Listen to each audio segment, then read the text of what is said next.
Throughout Zelda's long history of cut content, various stages of development have been documented. From the coming-of-age story of Stage 4, the adult-only era of Stage 3, the advanced alpha build of Stage 2, and the humble beginnings of Stage 1. There was a period of testing and planning, beginning with one prominent trailer from the 1995 Shoshinkai event that showcased the very first trailer of the soon-to-be legendary game, featuring a very different-looking Link facing off against a Silver Knight. However, we never saw this build of the game again. So what happened to the Stage 0 build of the game? After 26 years, we finally have answers from the very creator of this build, Giles Godard, in a recent interview. And this build was beyond what we imagined, and even featured Portal technology before the game Portal was even conceived. Simultaneously, this period being one that would have Miyamoto and the team conceiving an idea to set Ganon's castle as a hub world for the whole game, much akin to Princess Peach's castle from Super Mario 64. And so today on Cut Content, through interviews, analysis, and even artistic renditions, we shall explore the entire complete mystery of the first builds of The Legend of Zelda Ocarina of Time. Before we begin, please hit the subscribe button and hit the notification bell too to further support us and keep creating new videos. 1994, an era in gaming where the 16-bit era was coming to a close and 3D gaming was looking like the future. Nintendo, much like its competition, Sega and the soon-to-be Sony, planned to make this jump. And so, on June 23, 1994, Nintendo announced the Ultra 64. Like with any console, many series were expected to make this transition to full 3D. Therefore, Nintendo had planned to showcase a few of these games during their event, the Shoshinkai 1995. These games included Super Mario 64, Kirby Bowl 64, Mario Kart 64, and Zelda 64. While some of these had gone deep into development, such as Super Mario 64, their second flagship series, The Legend of Zelda, had barely been touched. Going back to 1993, the game Star Fox had hit the Super Nintendo, featuring a fully three-dimensional game made by a collaboration between Argonaut Software and Nintendo EAD. Among this team, there was one special member by the name of Giles Godard, who was a programmer. Being originally a part of Argonaut Software, he eventually moved to Kyoto and worked directly with Nintendo themselves. As such, together with another former Argonaut employee, Dylan Cuthbert, were the people at the center of such a project. For this game's development, they had frequent meetings with Shigeru Miyamoto while tolerating the legend's particular habit of smoking during the development of that game. But this was just the first step in formulating a relationship between Godard and Miyamoto and the rest of Nintendo. And so, with the success and technological advancement of Star Fox and what was supposed to be a 2D console, this new tie to the company gave Godard new opportunities, including being the one who developed the ever-popular interactive face of Mario and Super Mario 64. Soon, however, came a very prominent day. Giles Godard was contracted to make the very first build for his first 3D Legend of Zelda game. Now jumping way forward to the July 2020 Giga Leak, a never-before-seen model of Link was found that was made on the Super FX chip, the very same chip that was used to make the 3D capabilities of Star Fox and the Super Nintendo. The model was dated for July 1995, a month after the Ultra 64 was announced, and what it is a very bare-bones appearance of what Link looks and functions like in 3 dimensions. While it isn't confirmed who made this model as it was from a leak, it is a real possibility due to Giles Godard's involvement with Star Fox, the Super FX chip, and being contracted to make the first Zelda 64 build that he experimented on designing the very first ever 3D model of Link using this technology that he knew already before receiving the development kit of the Nintendo 64. For the Shoshinkai demonstration, Godard was instructed to build this to really show off the power of the Nintendo 64 and to make sure the audience knows the game indeed exists. And of course, come November 1995, at the Shoshinkai event, the first build by Giles Godard was ready to be shown off. A simple demonstration showcasing a shining silver knight that presumably used similar Metal Mario textures, fighting a now well-constructed 3D Link that resembled Link from Zelda 1 in fact. But this demonstration showcased lighting effects, particle effects, environment mapping, a complex full 3D combat, changing camera angles, and even a more expressive Link. All of which was a brand new look to the series, and Godard had done stunningly in showcasing the capabilities of the Nintendo 64. However, we never saw this build after. The year after, the game's engine went on a different course altogether, with the new trailers and screenshots looking nothing like that one. So what happened to this build?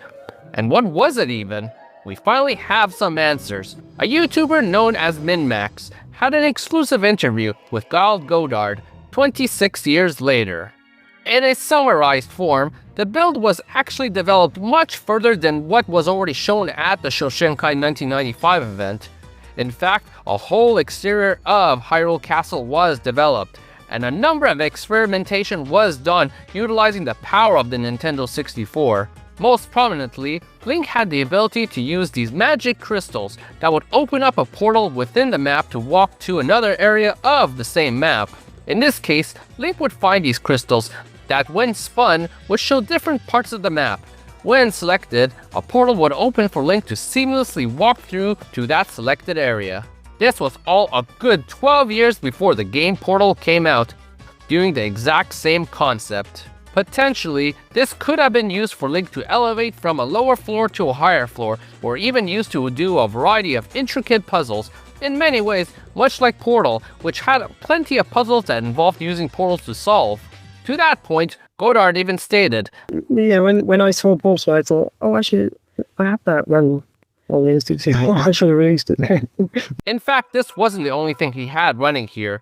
Lighting mapping techniques also were realized to the point where in one room of Hyrule Castle, he had Link with a light gun, shooting at walls to have them light up, despite it taking a hidden performance. As well, Link being able to see reflections of himself in the water, which wasn't a common thing in N64 games at the time. So then the question begs, if such an advanced engine was being made with a unique concept like this, and even a full interior of Hyrule Castle, something that the final game never saw, why didn't this build survive? And it's simply that Nintendo wished to keep this as just a tech build in the end, rather than continue from it and make a full Zelda 64 experience. In fact, Godard states that Nintendo never even saw that Portal feature of his, as the actual Zelda team was already in deep development with their own separate engine of the game. As he states, So it's very hard to sort of introduce new tech later on in the game. It's quite easy at the start, but not later on. and so being too late to enter this idea into development, it stayed abandoned. Therefore, these concepts were lost to time, as it was too late to implement into this new Zelda 64 engine. And this very first Zelda 64 trailer that we all assumed was in fact being built up as the first step to this long development cycle was really just a concept and a tech demo for the public. But the story doesn't end here. After many had given up any hope of seeing what Godard was cooking up, on November 2021, all that changed. On Twitter, like many developers, Giles Godard has an account, which became a ripe opportunity for user Paul Kelly to ask Giles Godard on if he had a backup of this first build, which lo and behold, Giles Godard showed us this segment without struggle. Now let's take a moment to look at this.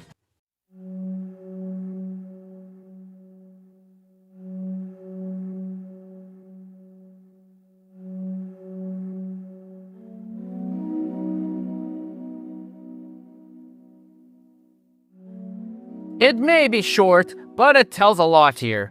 Starting off, the first thing we notice is that this build has Link entirely in first person. An interesting choice, but one that Godard made here to experiment with, not the Zelda team. But the obvious object here is the crystal right in front of Link. This is the very crystal that Godard spoke of within that interview that lets you seamlessly walk through it to get to another part of the map. Note the locations on the crystal seem to change. At first, it appears to be a more sky setting, and then it's this hallway here. When you see this hallway and walk into it, you are seamlessly already there. even coming out on the exact angle you entered it before Link corrects himself. No warps, just seamlessness. This is exactly like the game Portal here in that sense. I did try to make a rendition of this, using the portals from Portal to showcase it. Obviously, this wasn't what it looked like, and I just wanted to show off the idea of how it might have worked. But we have the real piece here now, and it's even more amazing as Link is literally walking into the crystal to get to the area he sees on it. Not sure what this sky area is on the crystal, might have just been a placeholder? Or maybe it might have led to a tower location on the map. Hard to say.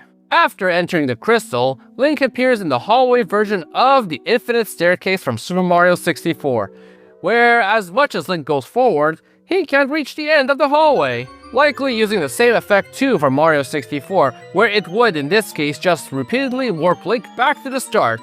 And I don't think backwards long jumping would solve this here either. Hard to say why it was doing that, but maybe one was required to go to the other room here first to do what was required to get past this hallway. And note, this was all within a rendition of Hyrule Castle, meaning Hyrule Castle was envisioned more as a dungeon here, much as it was previously within A Link to the Past and Twilight Princess. But that's the odd part, doesn't this entire area look vaguely familiar? Like a certain foresty dungeon? Yep, this is literally the Forest Temple, and very blatantly too. Not the absolute final version, but the beta version from the January 2021 Overdump leak. That leak gave us a ton of maps from the Winter 1997 build, including this version of the Forest Temple. And this was a good 2 years after this first build too. Starting from the top, notice how the top area is literally a match for what Godard showed us in the first build, which actually did survive into the final game? As well, based on the top and the door ahead with a platform underneath it, it appears to be the center area of the temple, where the torches light up and lead to Phantom Ganon. The next area is this hallway.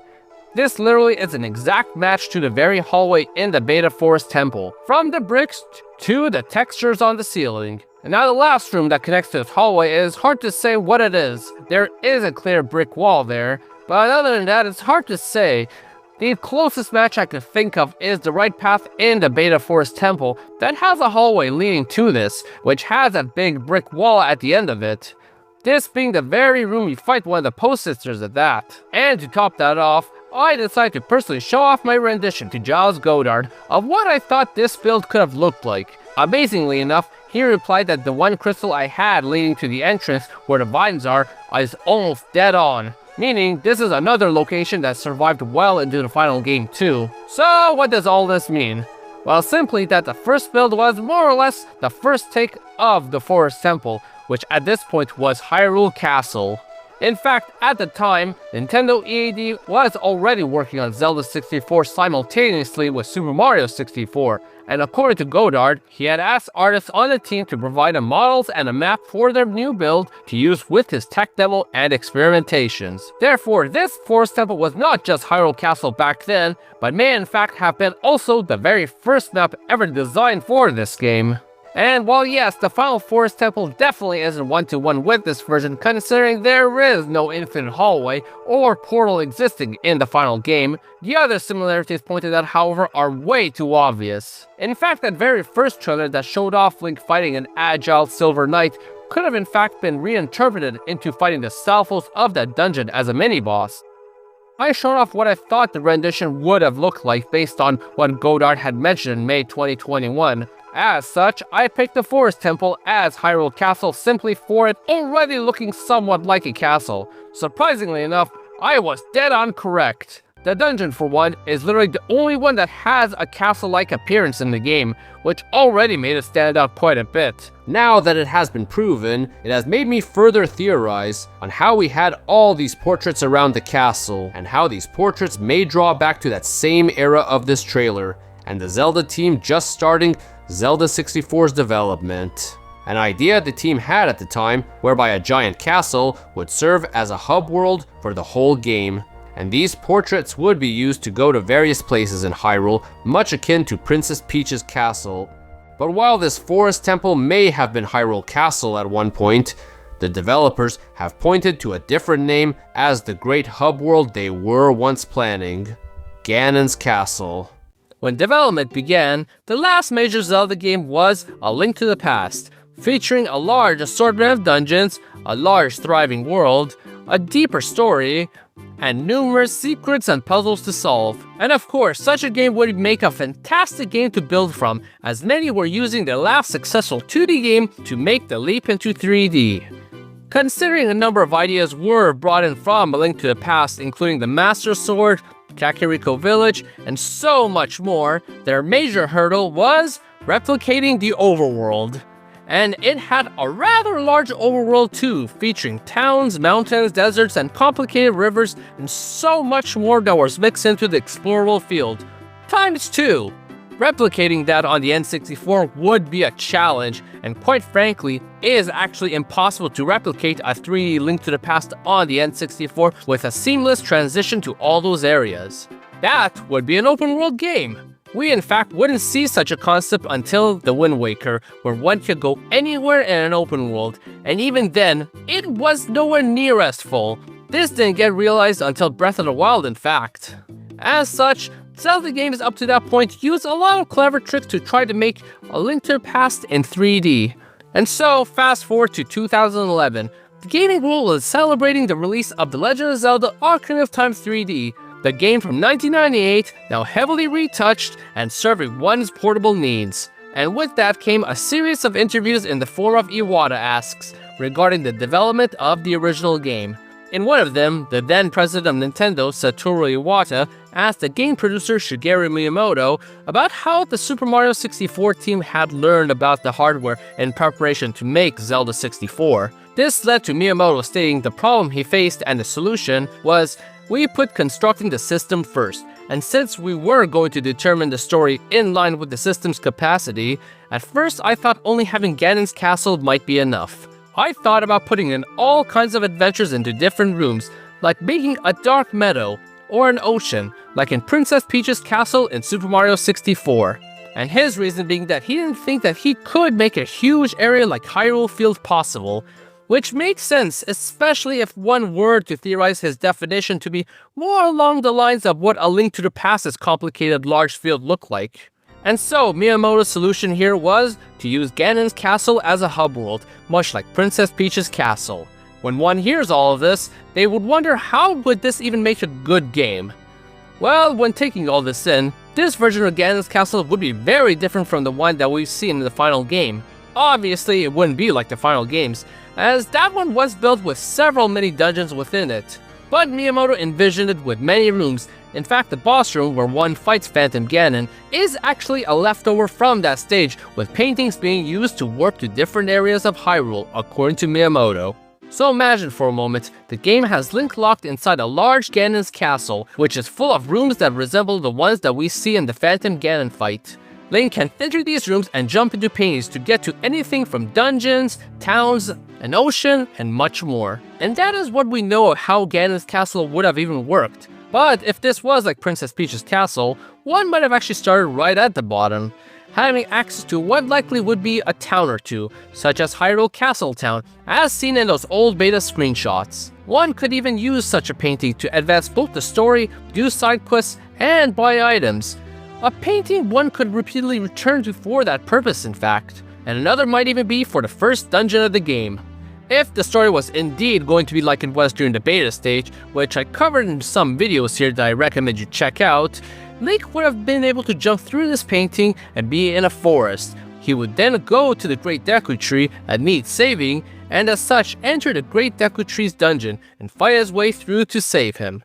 But wait, you may be wondering, if it is like Princess Peach's castle, wouldn't he go straight into the action and jump straight into the dungeon instead? Before answering that, I want to bring up, as I have mentioned in previous videos, that there are 4 stages to Zelda 64's development, which becomes clear through the HUD at the top of the screen that shows Link's equipment. Quickly going over them, these include Stage 1 of development, known as A+B buttons only. Stage 2, the A+C buttons only. Stage 3, A+B+C, but in an older style. Stage 4, A+B+C, but in the modern style. All of these represent the 4 stages of development. Why is this important to what we are speaking about? It's because this actually fills the missing gap to the earliest stage of Hyrule Field.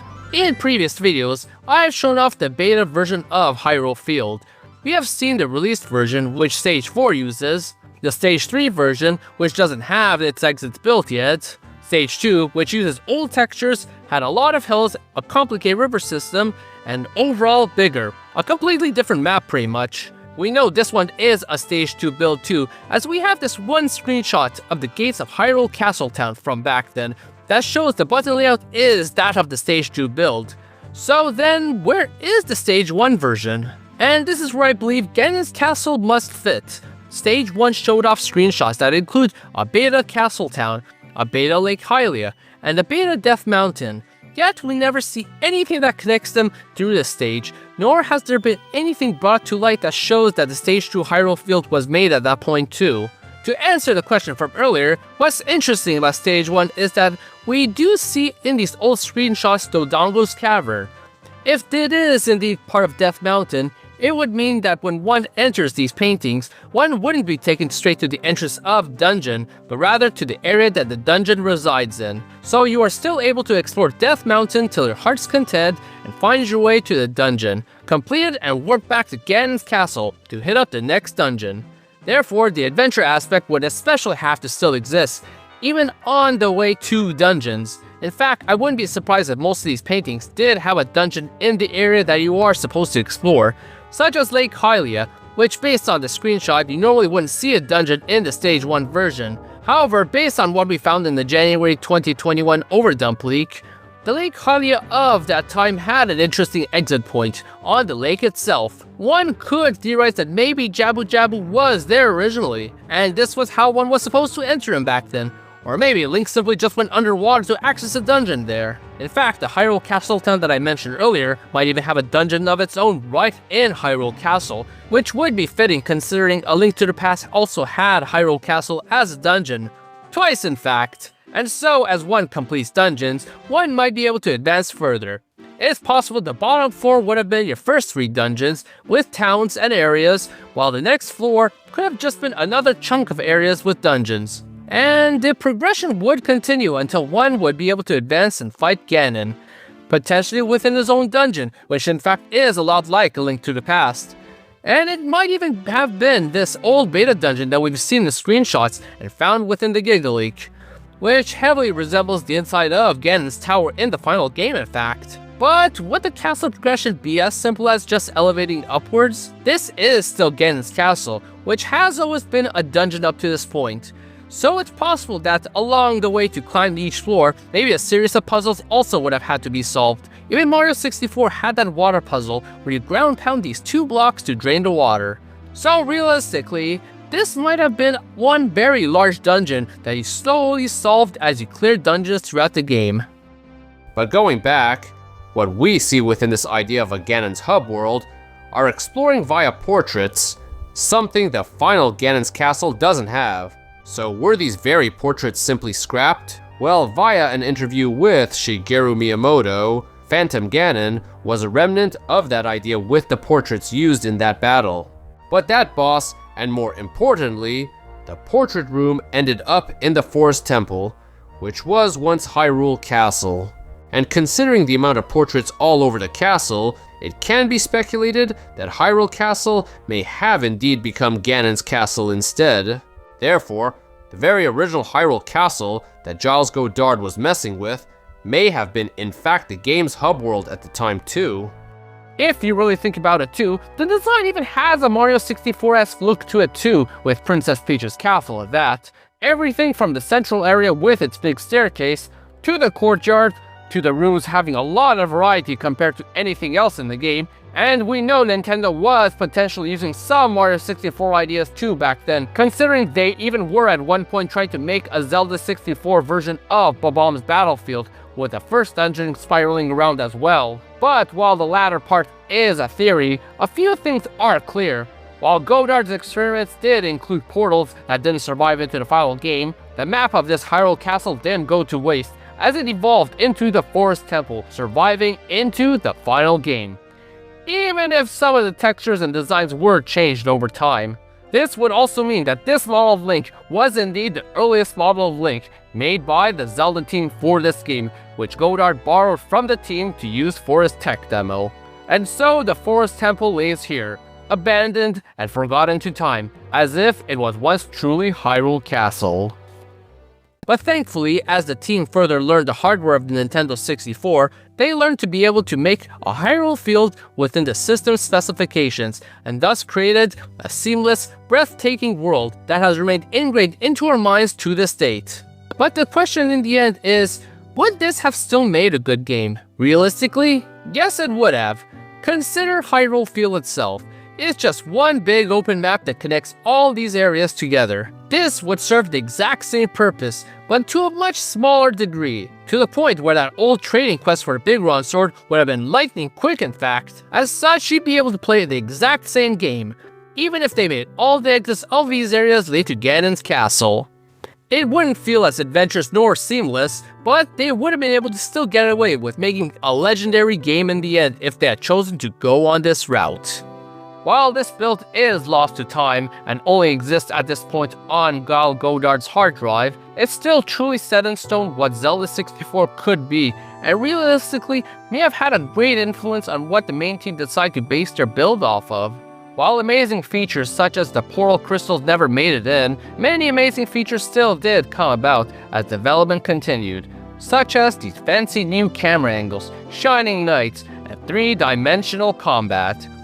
As for Giles Godard, the man who built the first iteration of Link in the third dimension that eventually spawned the series into many 3D entries, he left Nintendo eventually and in 2002 opened his own company, Vitae Inc., later known as Chuhai Labs, which developed a number of smaller titles including Steel Diver and Tank Troopers. Hard to say if we'll ever get to play this version, but if it ever comes to light, I'll definitely plan to cover it, so hit the subscribe button for I'll plan to be back with more Zelda and other Games Cut content soon, and hit the like button and comment below on if you would have preferred to have Ganon's Castle as the hub world or not.